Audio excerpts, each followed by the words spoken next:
Hello नमस्कार दोस्तों। अभिवादन स्वीकार करें, मैं आपका astrology friend doctor Mahesh Joshi.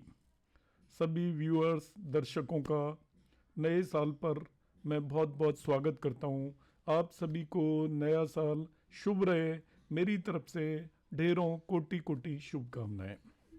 आज मैं एक बहुत ही स्पेशल टॉपिक लेकर आया हूं और ये बहुत ही गूढ़ टॉपिक है, बहुत ही कठिन टॉपिक है। आप इस टॉपिक के सभी वीडियोस को ध्यान से देखें और नोटबुक लेकर नोट करें, तभी आप इसे सीख पाएंगे। अब ये विषय क्या है? विषय है कि हमें मालूम है कि बहुत से लोगों का जन्म का समय मालूम नहीं होता, बर्थ ईयर तक भी मालूम नहीं होता, मंथ भी मालूम नहीं होता, समय मालूम नहीं होता। तो ऐसे लोगों का क्या जन्म का समय निर्धारित किया जा सकता है? तो ऐसे सभी लोगों के लिए मेरा ये प्रयास है कि उनका जन्म समय निर्धारित किया जा सके, वो अपनी जन्म कुंडली बना सकें और उसके बेसिस पर अपने भविष्य के बारे में वो जानकारियां ले सकें। तो ऐसे बहुत सारे लोग मेरे पास आते हैं। तो हमारे शास्त्रों में इसका पूरा का पूरा प्रावधान है। हालांकि इस तरीके से बर्थ टाइम डिसाइड करने में काफ़ी ज़्यादा टाइम लगता है, बहुत मेहनत लगती है, मगर कोई भी एस्ट्रोलॉजर ईमानदारी से यदि इस काम को करे तो वो जरूर किसी भी व्यक्ति का बर्थ टाइम निकाल सकता है। तो मैं आपको बताऊंगा क्लासिक्स के बेस पर, हमारे ग्रंथों के बेस पर हम किसी भी व्यक्ति का बर्थ टाइम किस तरीके से निकालेंगे। और इसके लिए वरामीर ने मेथड दिया हुआ है। उनके बृहद जाति का जो शास्त्र है उसके अंदर पूरी तरीके से ये अवेलेबल है। उनका अध्याय 26वें अध्याय में, जिसका नाम है नष्ट जात का अध्याय, मतलब ऐसे व्यक्तियों का जन्म का समय निर्धारित करना जिनकी जन्म कुंडली खो गई हो या जिनके पास जन्म कुंडली अवेलेबल नहीं हो। इसके एक से ज्यादा वीडियोस आएंगे। तो जो भी लोग इसे सीखना चाहें, धैर्य रखकर पेशेंसफुली और हर एक वीडियो को पूरी तरीके से देखें, उसकी एक एक चीज को गौर से देखें और वीडियो को फास्ट या स्लो करने की कोशिश ना करें, तभी वो सीख पाएंगे। मैं इसका पूरा आधार और श्लोक के बेसिस पर आपको समझाऊंगा। हालांकि संस्कृत मेरी उतनी अच्छी नहीं है, फिर भी मैं कोशिश करूंगा कि आपको संस्कृत में क्या श्लोक दिया हुआ है और उसका क्या मतलब है और हम किस तरीके से एक व्यक्ति के जन्म समय तक पहुंचेंगे। इसके कई सारे चरण हैं। सबसे पहला चरण में हम ये निर्धारित करने की कोशिश करेंगे कि उस व्यक्ति का जन्म किस आयान में हुआ होगा। दो आयान होते हैं, एक आपका उत्तरायण होता है और एक दक्षिण आयन होता है, दक्षिणायन जिसे बोलते हैं। तो उत्तरायण 6 महीने का होता है, दक्षिणायन 6 महीने का होता है। तो जिस भी वर्ष में उसका जन्म हुआ है तो कौन से आयन में हुआ है, सबसे पहले हम ये निर्धारित करने की कोशिश करेंगे कौन से 6 महीनों में हुआ है। दूसरी बात इसकी मैं बता देता हूं, यह प्रश्न ज्योतिष पर बेस्ड है। तो हम इसे हिट एंड ट्रायल या ऐसे ही परीक्षण बेसिस पर इसे नहीं करेंगे। इसे हमें तभी करना है जब हमारे पास कोई भी व्यक्ति अपनी पूरी परम इच्छा लेकर हमारे पास आता है या हमसे पूछता है कि मेरा जन्म समय निर्धारित करके दीजिए, मुझे बहुत ज्यादा मन में ये इच्छा हो रही है कि मेरा जन्म समय मुझे पता होना चाहिए। उसी समय पर हम इसे लगाएंगे, क्योंकि ये प्रश्न या होरेरी ज्योतिष पर बेस्ड है। तो इसको एक्सपेरिमेंटल या प्रयोग बेसिस पर ना करें। आप अपना जन्म समय इससे मैच करने की कोशिश नहीं करें, क्योंकि ये परीक्षण पर आधारित नहीं है, ये ईश्वरीय शक्तियों पर आधारित मेथड है। और ईश्वरीय शक्ति तभी काम करती है जब हम उसमें पूरी श्रद्धा रखें, और उसको यदि आप टेस्ट करने की कोशिश करोगे तो आपके परिणाम सही नहीं मिलेंगे। इसलिए मैं आपको पहले से ही सचेत कर देना चाहता हूं। अब मैं शुरू करता हूं। इसमें सबसे पहले हम आयन किस तरीके से पता करेंगे कि कौन से 6 मंथ में किसी व्यक्ति का जन्म होगा। तो बृहत जातक का अध्याय 26 आप पढ़ सकते हैं। नष्ट जातक अध्याय इसका नाम है। तो इसके अंदर एक श्लोक दिया हुआ है, श्लोक नंबर 1। आदान जन्माप रिबोध काले संप्रश्यताम जन्म वदे द्विलग्नात् पूर्वार पूर्वापरार्धे भवनश्य विद्यात भावानु भाव भानावुदे क्षीणगे प्रसूतिम। मैं फिर से रिपीट कर देता हूं क्योंकि मैंने पहले ही बताया कि संस्कृत में मेरा थोड़ा लिमिटेड ज्ञान है। आधान जन्मा परिबोध काले संप्रश्यताम जन्म वदे द्विलग्नात् पूर्वार पराधे भवनश्य विद्यात भानावुदग्ध क्षीणगे प्रसूतिम। मीनिंग क्या है इसका देखिए। When the time of conception and time of birth of the native are unknown, मतलब व्यक्ति का जब कब कंसेप्शन हुआ, वो भ्रूण में कब आया और उसके जन्म का समय जब मालूम नहीं होता है। And he ask A question about it, और इस बारे में वो एक प्रश्न पूछता है। So the birth details can be told based on the ascendant at the time of query. तो उसकी बर्थ डिटेल को हम बताएंगे जन्म के समय पर, जो भी लग्न है उसके बेसिस पर। जो प्रश्न कुंडली हम बनाएंगे, जब हमारे पास वो आया उसकी हम प्रश्न कुंडली बनाएंगे और उसकी लग्न के बेस पर हम उसको बताएंगे।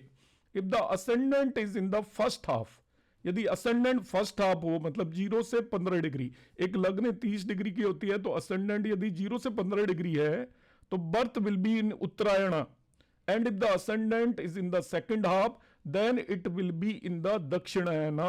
तो यदि सेकंड हाफ में हो तो उसको हम दक्षिणायन में मानेंगे। इसका मतलब क्या हुआ? मतलब ये हुआ कि हम किसी भी व्यक्ति की जन्म की लग्न, वो उसका जन्म किस आयन में हुआ है, उत्तरायण में हुआ है या दक्षिणायन में हुआ है, वो जब हमारे पास आता है उस समय की प्रश्न कुंडली की लग्न के बेसिस पर बताएंगे।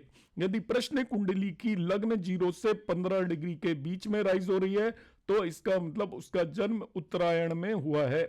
और प्रश्न कुंडली की लग्न यदि 15 से 30 डिग्री के बीच में है तो उसका जन्म दक्षिणायन में हुआ है। देखिए इसके सभी जो श्लोक है उसके सभी शब्दों का यहां पर मैं आपको अर्थ बता रहा हूं। इसमें सबसे पहला आया था आदान जन्मा परिबोध काले। तो देखिए आदान का मतलब होता है कंसेप्शन, बच्चा जब गर्भ में आता है। जन्म का मतलब होता है बर्थ, जन्म। अपराधी बोधा मतलब अननोन, पता नहीं है। काले मीन्स टाइम, जब जन्म का समय मालूम नहीं है। तो नेक्स्ट इसमें जो वर्ड आता है आपका श्लोक के अंदर संप्रच्छताम, तो यहां पर आया संप्रच्छताम मीन्स आस्क, पूछता है कोई भी। जन्म वदेद है बर्थ, जन्म का मतलब बर्थ, वदेद का मतलब टेल, आपको कहता है। विलग्नात असेंडेंट, विलग्नात का मतलब हो गया जन्म लग्न। पूर्वा, पूर्व का मतलब होता है फर्स्ट। किसी भी चीज के दो हिस्से होते हैं तो पहले वाले हिस्से को पूर्व बोलते हैं। परार्धे, परार्धे का मतलब होता है सेकंड हाफ, दूसरा भाव, जिसे उत्तरार्ध बोलते हैं। सो पूर्वा मीन्स फर्स्ट, परार्धे मीन्स सेकंड। भावनश, तो भावनश भी असेंडेंट है आपका। विंध्यात, विंध्यात का मतलब होता है नो, जानना।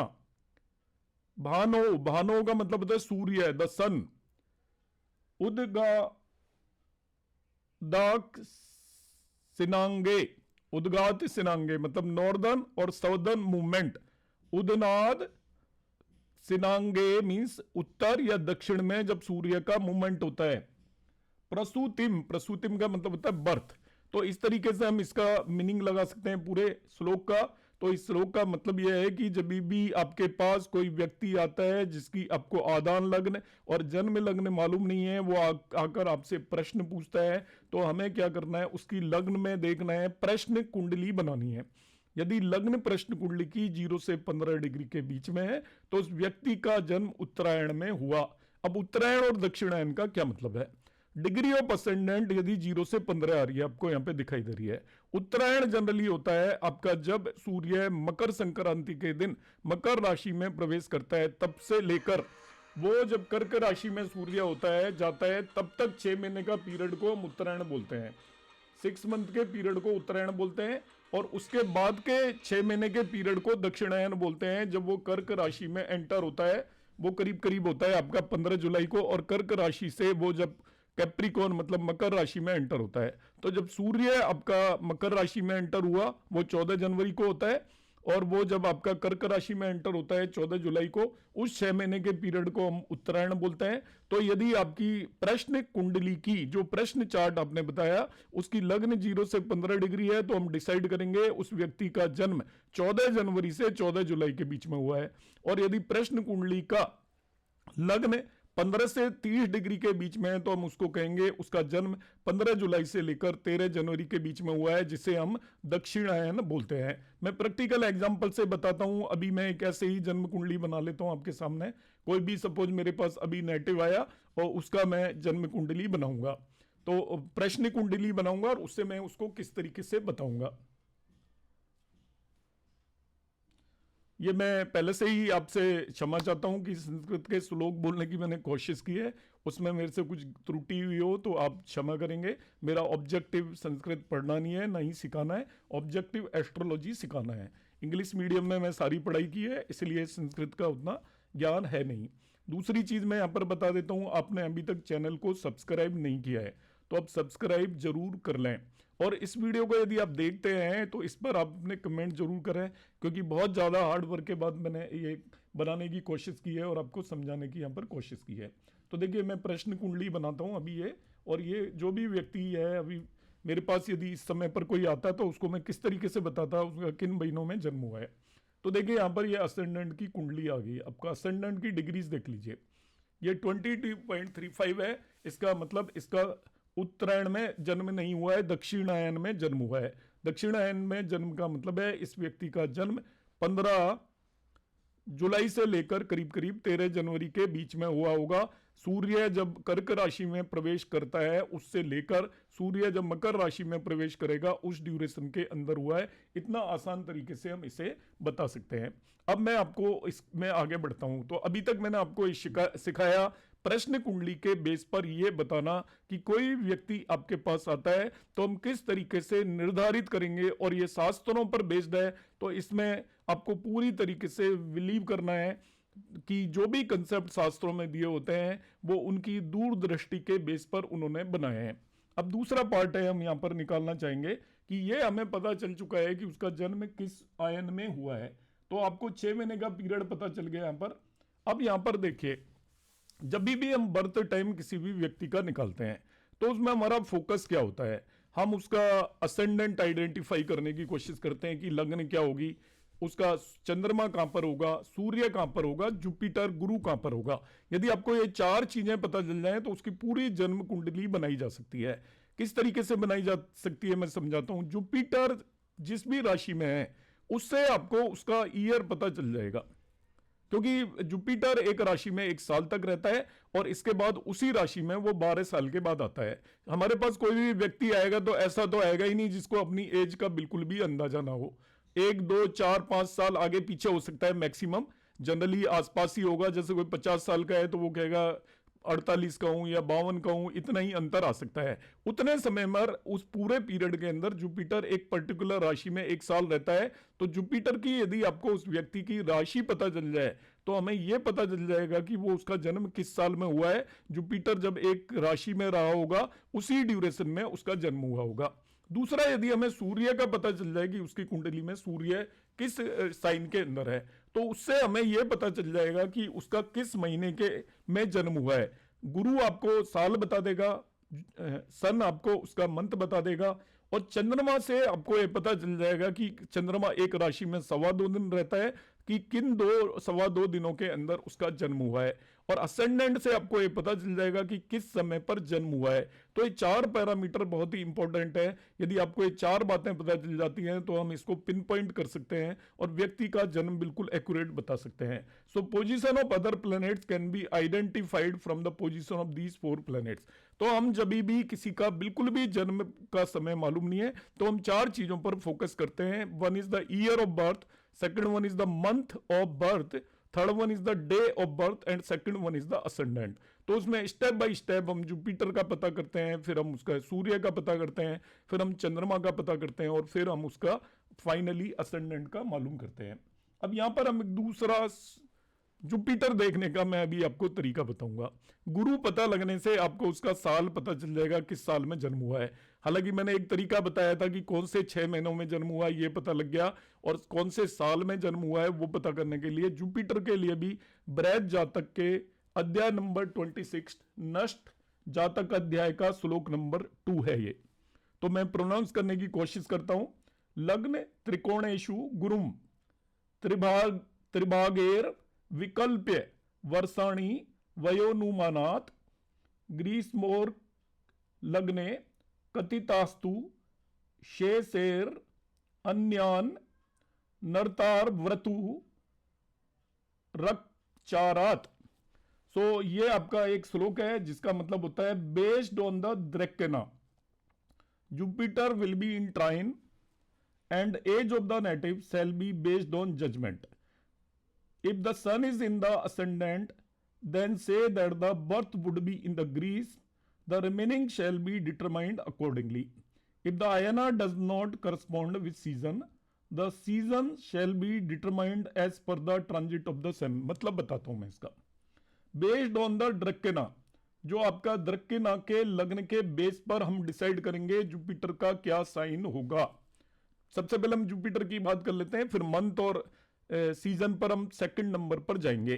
तो इस श्लोक के एक एक शब्द का मतलब मैं बताऊंगा। इसके अंदर लग्न आता है, लग्न का मतलब होता है असेंडेंट। फिर आता है त्रिकोणेशु, त्रिकोणेशु का मतलब है इन ट्राइन।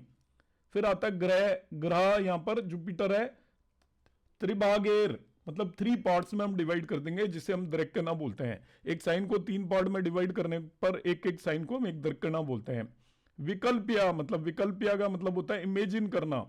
वर्षाणी मींस ईयर, वयो मींस एज, अनुमानत अनुमान लगाना, जज करना, ग्रीष्मो मतलब ग्रीष्म सीजन गर्मी का समय, अर्क मींस द सन, सन को अर्क बोलते हैं, लग्ने मींस असेंडेंट, कथितास्तु मतलब होता है टेल कहना, शेषेर का मतलब होता है रिमेनिंग, अन्य मींस अदर्स अन्य जो होता है आपका, अयाना मूवमेंट होता है, ऋतोरु मीन्स सीजन, अर्क चरता मीन्स मूवमेंट ऑफ द सन।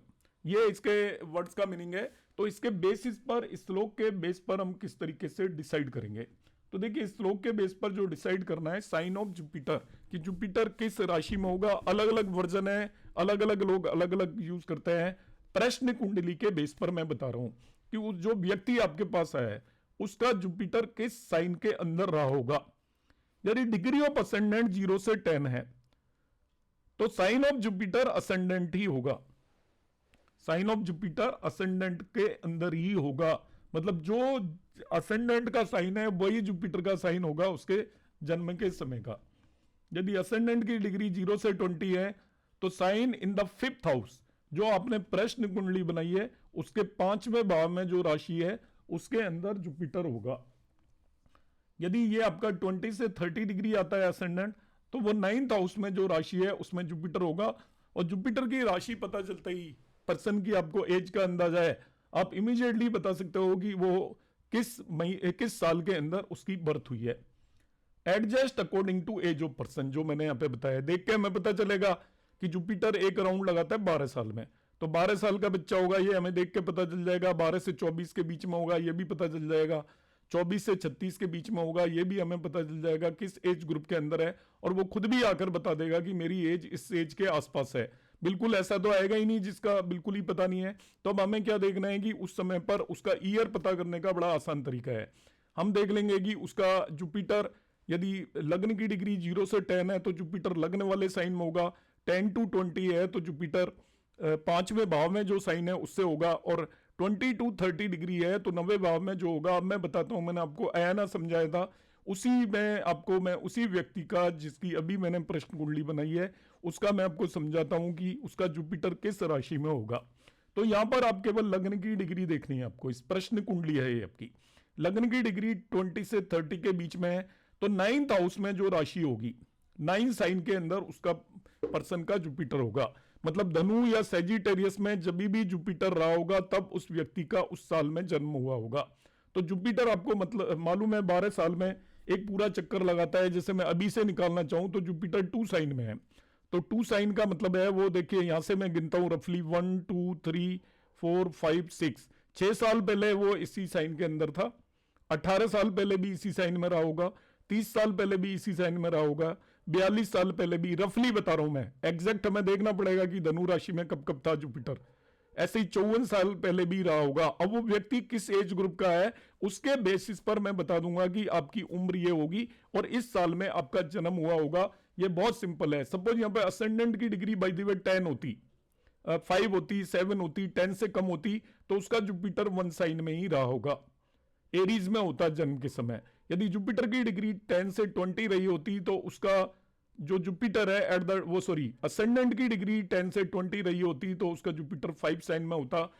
तो हम प्रश्न कुंडली बनाएंगे और प्रश्न कुंडली से हम ये पता कर पाएंगे उस व्यक्ति का जन्म किस साल में हुआ है। उसका आसान तरीका क्या है कि आप असेंडेंट में जाइए और असेंडेंट की डिग्री देख लीजिए। यदि 0 से 10 डिग्री है, इसका मतलब असेंडेंट में जो राशि है उसी राशि में जुपिटर था उसके जन्म के समय। यदि 10 से 20 है तो आपके 5वें भाव में जो राशि है उसमें उस व्यक्ति का जुपिटर था, तो जुपिटर का पता चल जाएगा आपको कि किस राशि में था। अब आप ट्रांजिट पर जाकर किसी भी सॉफ्टवेयर में भी देख सकते हो। आप देखिए जुपिटर कब कब उस राशि में था, जिन जिन सालों में जुपिटर उस राशि में था उन सालों में उस व्यक्ति का जन्म हुआ है। आप एक्यूरेट निकाल पाओगे एक साल का ड्यूरेशन की इस समय पर इस व्यक्ति का जन्म हुआ है। ये एक तरीका है, मगर इसमें और भी डिफरेंट डिफरेंट वर्जन है। आप इसे यूज करें, वारामीर ने यही दिया था, मगर और भी जो बहुत सिद्ध पुरुष थे जो रिसर्च कर रहे थे एस्ट्रोलॉजी पर, उन्होंने और भी इसके डिफरेंट कंसेप्ट दिए हैं। उन्हें मैं केवल आपको जानकारी के लिए बता रहा हूं, मगर आपने इसे ही यूज करना है। ये मोर व्यूज हैं, यहाँ पे डिफरेंट व्यूज हैं, अलग अलग व्यूज बताना जरूरी होता है, इसलिए मैं आपको यहाँ पर बता रहा हूं। The age of the person shall be determined by counting the from 5th और 9th to the position of Jupiter based on the द्रकना। अब मैं बता रहा हूं, देखिए यहां पर करना क्या है। इसमें ये कट गया है थोड़ा सा पीडीएफ, तो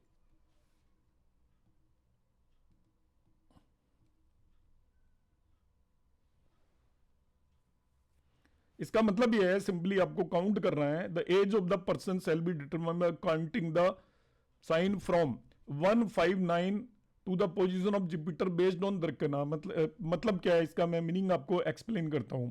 तो ये पीडीएफ तो यहां पे कट चुका है। 159 में आपको काउंट करना है जुपिटर आपका, देखिए उसकी कुंडली के अंदर, प्रश्न कुंडली के जुपिटर को पोजीशन के बेस पे आंसर करेंगे। देखिए प्रश्न कुंडली के जुपिटर की पोजीशन देखकर किस तरीके से आंसर करना है कि इस नेटिव की ये प्रश्न कुंडली है, ध्यान से समझिएगा। यदि वो फर्स्ट ड्रैकना में असेंडेंट है तो उसकी जुपिटर की पोजीशन फर्स्ट ड्रैकना में है, तो जुपिटर की पोजीशन को आप काउंट करेंगे लग्न से काउंट करेंगे। प्रश्न कुंडली में जुपिटर कहां पर है, गिनने पर, जैसे लग्न है, यदि यहां पर असेंडेंट की डिग्री सपोज 0 से 10 होती तो मैं जुपिटर तक काउंट करता, 1 और 2 आता, इसका मतलब उसके जन्म के समय का जुपिटर 2 साइन में रहा होगा, ऐसा हम डिसाइड करते। सपोज असेंडेंट की डिग्री 10 से 20 होती तो मैं 5वें भाव से जुपिटर की पोजीशन देखता। 10 से 20 होती असेंडेंट तो 5th हाउस से उसकी प्रश्न कुंडली में जुपिटर जहां पर भी है वहां तक गिनता।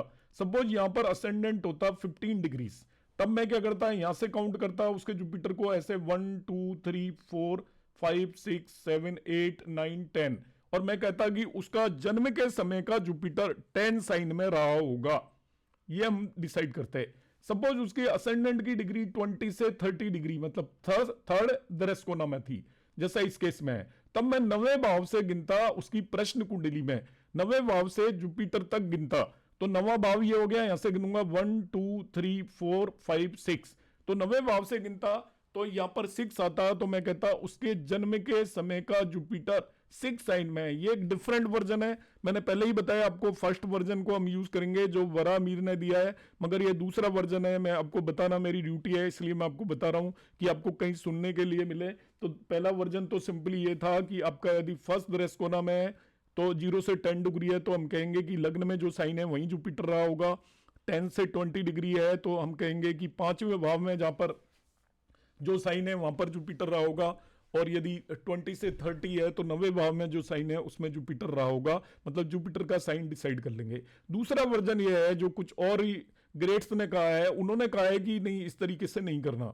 आपको क्या करना है, आपको देखना है कि यदि 0 से 10 डिग्री है लग्न, तो अब हम लग्न से जो प्रश्न कुंडली में जहां पर गुरु है वहां तक गिनेंगे, जितना नंबर आया वो जुपिटर की राशि होगी।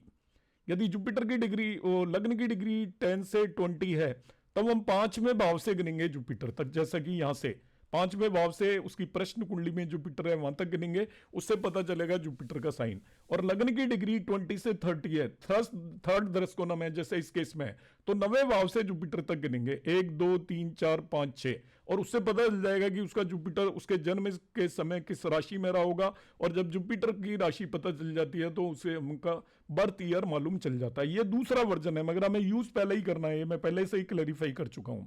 अब तीसरा और एक केस मैं आपको बताता हूं, ये द्वदांशा के बेस पर है।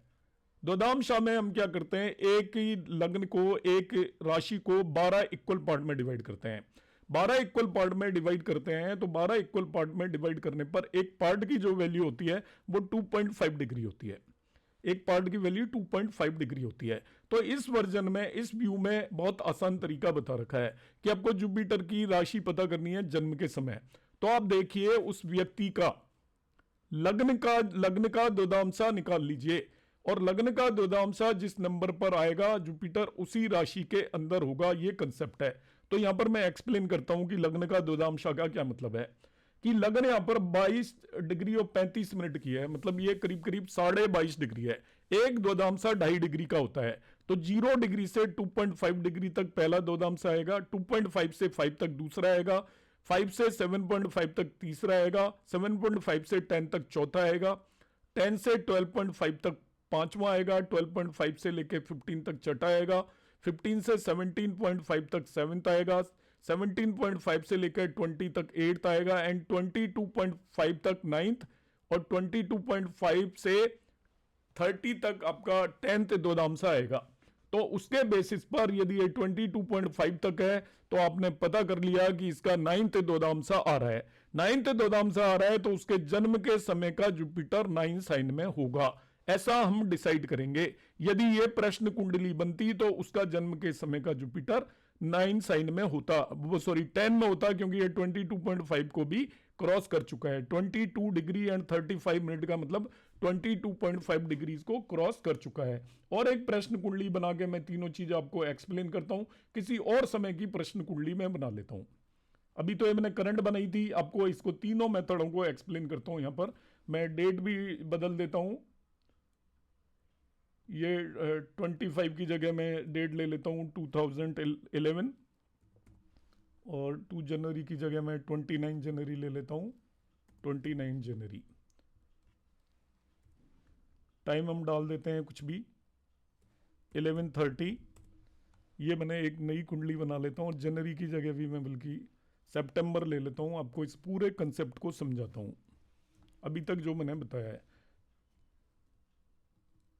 अब देखिए इसमें मुझे 2 प्रश्नों का आंसर देना है, मैं आपको कंप्लीट एक्सप्लेन करूंगा इसको आसानी से। 2 प्रश्नों का आंसर देना है।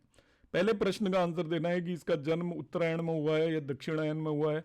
तो आप इसकी लग्न की डिग्री देख लीजिए, असेंडेंट 19 डिग्री 14 मिनट है, तो 0 से 15 डिग्री तक उत्तरायण होता है और 15 से 30 डिग्री तक दक्षिणायन होता है। तो इस व्यक्ति का जन्म 15 जुलाई से लेकर 13 जनवरी के बीच में हुआ है दक्षिणायन में। पहले क्वेश्चन का आंसर आ गया।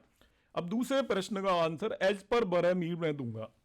बरहमीर के हिसाब से क्या है कि यदि इसकी लग्न 0 से 10 डिग्री होती तो मैं यहीं पर आपको 0 से 10 डिग्री होने पर ये वो जुपिटर इसका इसी राशि में होता है जो लग्न में है, 8 साइन में। मगर इसकी लग्न एक्चुअली 8 साइन है और इसकी डिग्री 10 से 20 के बीच में है, तो 5वें भाव के अंदर जो राशि है वहां पर जुपिटर रहा होगा। मतलब जुपिटर इस व्यक्ति का जन्म के समय पर, जिसकी ये प्रश्न कुंडली है ध्यान रखना, 12 साइन में रहा होगा। तो इसका जुपिटर हमने 12 साइन में पता कर लिया कि इसका जुपिटर 12 साइन में रहा होगा। अब जुपिटर से आपको यह पता चल जाएगा कि किस वर्ष में उसका जन्म हुआ है। अब जुपिटर का ट्रांजिट देखते रहिए कि जुपिटर कब कब 12 साइन में गया होगा। जैसे आज से 2 साल पहले करीब करीब 12 साइन में था, तो फिर उससे और 12 साल पहले रहा होगा, उससे और 12 साल पहले रहा होगा। इसलिए रोटेट करके इसको 12-12 साल आप पीछे जाओगे तो आपको पता चल जाएगा कि जुपिटर किस साइन के अंदर रहा होगा। एक तो देखिए जैसे यहां पर ये 1 साइन में आ रहा है तो जुपिटर 12 साइन में, इससे यदि मैं 1 साल पीछे इसके टाइम को लेके जाऊंगा तभी भी वो आपका 12 साइन में होगा। तो इस तरीके से हमें पता चल जाएगा किन किन ईयर्स में उसका जन्म रहा होगा। दूसरी जो मैंने तरीका बताया आपको ये यूज करना है, ये वरामीर का दिया हुआ है, मगर और भी लोगों ने जो बताया उसमें जो दूसरा कंसेप्ट बताया गया था वो ये कंसेप्ट बताया गया था कि यदि आपको इस प्रश्न कुंडली से ही डिसाइड करना है जुपिटर का साइन। यदि वो 0 से 10 डिग्री आ रहा है तो इस प्रश्न कुंडली में लग्न से गिनिए जुपिटर कौन सी राशि में जा रहा है, जितने नंबर आए उस राशि में होगा वो। और यदि ये 10 से 20 डिग्री है तो पांचवें भाव से गिनेंगे हम, यहां से पांचवा भाव ये यहां से गिनेंगे। प्रश्न कुंडली में जुपिटर आ रहा है 1 2, इसका मतलब ये कह रहा है कि 2 साइन में जुपिटर रहा होगा। तो आंसर देखिए बदल गया है, मगर मैंने कहा हमें वरामीर का मेथड यूज करना है। तो तीसरे जो वर्जन है, तीसरा वर्जन जो मैंने आपको एंड में बताया था वो द्वदांश के बेस पर था। द्वदांश के बेस पर क्या बताया गया कि लग्न का जो द्वदांश है वो प्रश्न कुंडली में वो जुपिटर का साइन होगा।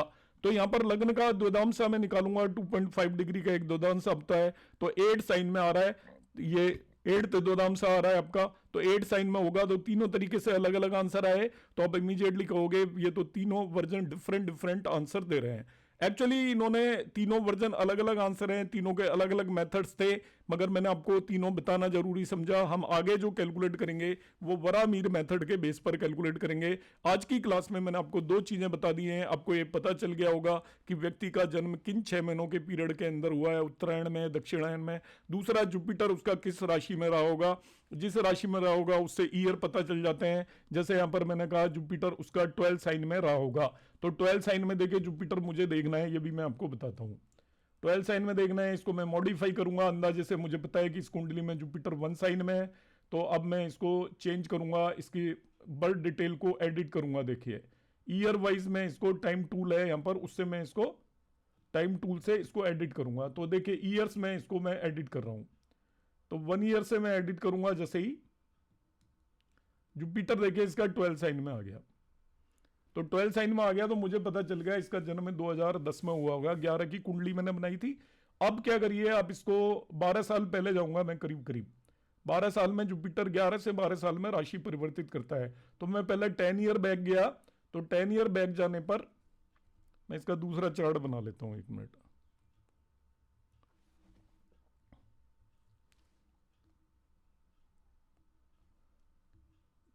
मिनट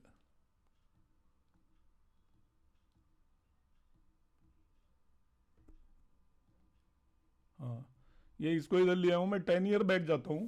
अब ये 2000 में चला गया मैं, तो देखिए जुपिटर कहां पे आ रहा है अभी, ये 2 साइन में होना 12 में चाहिए, तो 1 2 साल और पीछे जाऊंगा तो ये आगे जाऊंगा, सॉरी पीछे जाऊंगा 2 साल। तो जुपिटर 1 साल पीछे जाने पे देखिए 2 साल पीछे जाने पे वो 11 साइन में है।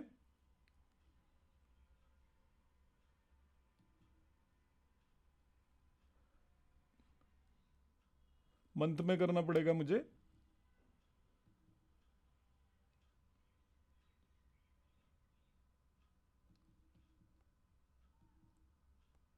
अब ये आ गया आपका, तो ये आपको मुझे मिल गया मई 1999 में जुपिटर आपका 12 साइन में आ गया। तो ये पता चल गया अब बर्थ हो सकता है। इससे पहले कब हुआ होगा, तो मैं पहले 10 ईयर पीछे गया, तो 10 ईयर पीछे जाने पर अभी भी जुपिटर इस 2 साइन में आ रहा है। अब 2 साल और पीछे जाऊंगा मैं, देखिए 1 साल पीछे गया तो जुपिटर 1 साइन में आ गया, और अब आप 1 साल और पीछे गया तो देखिए जुपिटर आपका फिर से 12 साइन में आ गया।